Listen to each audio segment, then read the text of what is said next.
जो लोग रेफ्यूजी का स्टेटस फ़ाइल करते हैं तो उनकी जो लाइफ है ना वो बहुत ज़्यादा कोई इतनी सोशल नहीं होती, बहुत ज़्यादा परेशानी होती है उन लोगों को। क्योंकि अगर आप यहाँ पर आपकी फैमिली है पाकिस्तान के अंदर है या दुनिया में कहीं पे भी है तो उनका यहाँ पे आना जो है ना वो डिपेंडिंग होता है कि आपका केस कब अप्रूव होगा। सम टाइम जो है ना वो आपका केस भी डिनाई हो सकता है, कि ज़रूरी नहीं कि हर आदमी का केस अप्रूव हो।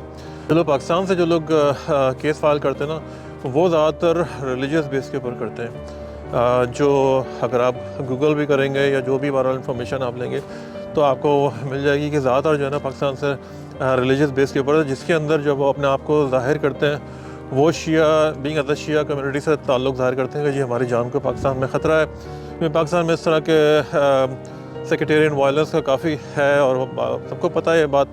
तो वो इस तरह का जो है ना वो केस बनाते हैं कि भाई हमारी जान को ख़तरा है पाकिस्तान के अंदर।